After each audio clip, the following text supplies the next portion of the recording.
کوئی شاگرد پڑھتا یا استاد خود پڑھتا. اب میں پڑھ رہا ہوں, جو کچھ میں بول رہا ہوں اپنی کاپی کے اندر دیکھتے جاؤ, کہیں کوئی لفظ تو چھوٹا نہیں, کوئی حرف تو چھوٹا نہیں, کہیں کوئی کمی تو نہیں ہوئی, کوئی زیادتی تو نہیں ہوئی, کوئی چیز دوہرا کر کے تو نہیں لکھ گئی. سب دیکھتے جاؤ اور اپنی اپنی کاپی کو درست کرتے جاؤ. ہر شاگرد اپنی کاپی کو درست کر لیتا. درست کرنے کے بعد بھی کام ختم نہیں ہوتا تھا, اس کے بعد استاد کی کاپی پر اس کو پیش کرو.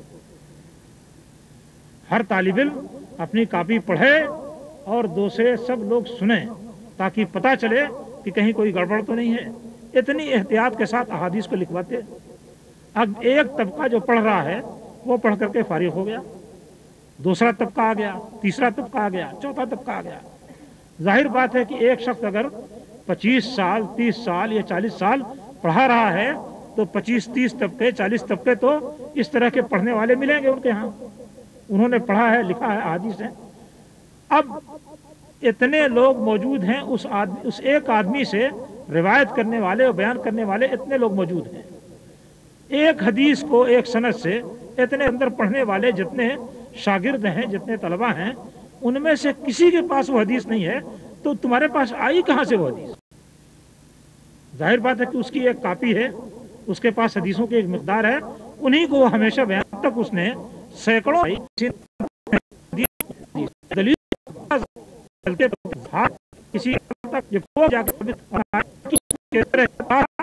تو اس طریقے سے احادیث نبی کریم صلی اللہ علیہ وسلم کے بعد تھوڑی سی صحابہ کرام کے زمانے میں جمع ہوئیں, اس کے بعد تابعین نے اس کو جمع کیا, اس کے بعد ائمہ دین کا زمانہ آ جاتا ہے اور انہوں نے احادیث کو جمع کیا اور مختلف قسم کی بیاضوں میں ان کو جمع کر کے رکھا.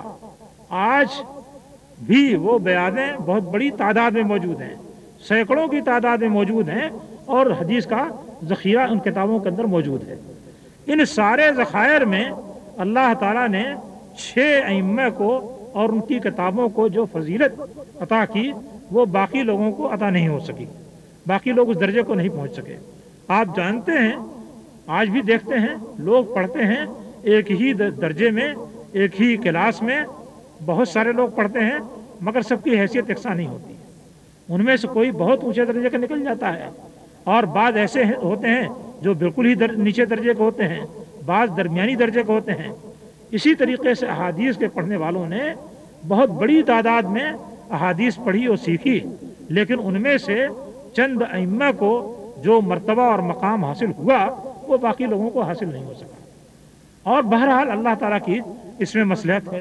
ہندوستان میں پڑھنے والے کتنے لوگ ہمیشہ سے ہیں, لیکن شاہ ولی اللہ ایک ہی پیدا ہوئے, ان سے پہلے اور ان کے بعد ان کے درجے کا کوئی انسان نہیں پیدا ہوا. تو یہ تو اللہ تعالیٰ کی مرضی اور تقسیم ہے.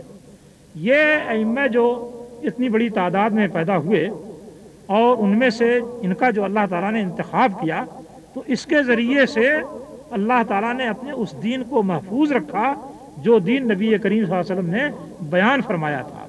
اور اس کی سب سے بڑی حکمت یہی ہے کہ جب تک لوگ زبانی روایت کرنے کی طاقت رکھتے تھے, ان کا ذہن اور ان کی صلاحیت اس کے مطابق تھی, اس وقت تک زبانی رہا. لیکن جیسے ہی لکھنے پڑھنے کا زمانہ آیا اس کے لکھے جانے کی طرف توجہ ہوئی اور جیسے جیسے یہ کام آگے بڑھتا گیا لوگوں کا ذہن یاد کرنے کی محنت اور کوشش سے فارغ ہوتا گیا. لیکن جب تک وہ فارغ ہوا اس وقت تک کتابیں لکھ کر کے تیار کر دی گئیں تاکہ دین بہر صورت محفوظ رہے.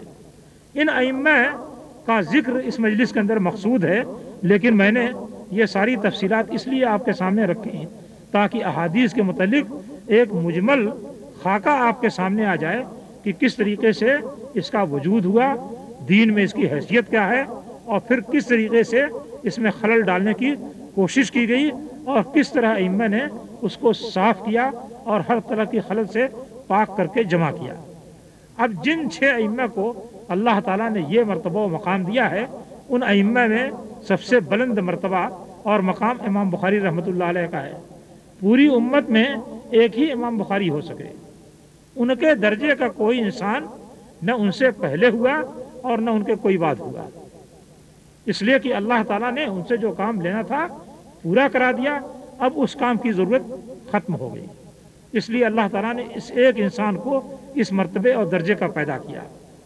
بخاری امام بخاری رحمۃ اللہ علیہ کے متعلق بڑی ساری تفصیلات ہیں، مختصراً میں آپ کے سامنے بتاتا ہوں کہ امام بخاری رحمۃ اللہ علیہ کے والد جو تھے وہ خود بھی اچھے خاصے بڑے محدث تھے، اور ان کی والدہ بھی بڑی بزرگ اور بڑی ہی صالح خاتون تھیں۔ یہ پیدا ہوئے، پلے بڑھے، تقریباً 4 برس کی عمر تھی، کوئی بیماری آئی اور اس کے نتیجے میں ان کی آنکھ جاتی رہی، نابینا ہو گئے۔ ان کی والدہ نے رو رو کر کے دعائیں کی، اللہ تعالیٰ سے بڑی بڑی دعائیں کی۔ ایک روز خوب رات کو رو کر کے دعائیں کی اور اس کے بعد سو گئیں۔ خواب دیکھتی ہیں کہ حضرت ابراہیم علیہ السلام آئے ہیں، خلیل الرحمن، اور وہ خوشخبری دے رہے ہیں کہ اللہ تعالیٰ نے تمہاری دعاؤں اور تمہاری گریہ زاری کے نتیجے میں تمہارے بیٹے کی آنکھ پلٹا دی۔ اٹھا، نیند کھلی تو اٹھی وہاں سے، اور اٹھ کر کے جا کر کے دیکھا تو یہ مزے سے تاک رہے تھے، نگاہیں پلٹ آئیں، اور اللہ تعالیٰ نے واقعی ان کی دعا قبول کر لی۔ اس سے اندازہ ہو سکتا ہے کہ وہ کتنے صالح اور کتنی نیک خاتون تھیں۔ ان کے والد نے اچھا خاصا مال بھی جمع کر رکھا تھا اور کہا کہ اس میں 1 پیسہ بھی حرام یا مشتبہ قسم کا نہیں، میں نے اپنی آمدنی میں 1 پیسہ بھی ایسا نہیں آنے دیا ہے جو کہ حرام ہو یا مشتبہ ہو، شک و شبہ والا ہو، بالکل خالص اور پاک کمائی ہے۔ اور جب امام بخاری رحمۃ اللہ علیہ تھوڑی سی عمر میں پڑھنے کے لائق ہوئے تو ان پر یہ مال خرچ کرنا شروع کیا۔ 6 برس کی تقریباً عمر تھی، 6 یا 7 کی، اس وقت پڑھنا شروع کیا۔ 11 برس کی عمر تھی، وہ آگے بڑھے، پڑھ رہے تھے تو استاد کے ہاں جاتے تھے اور آتے تھے۔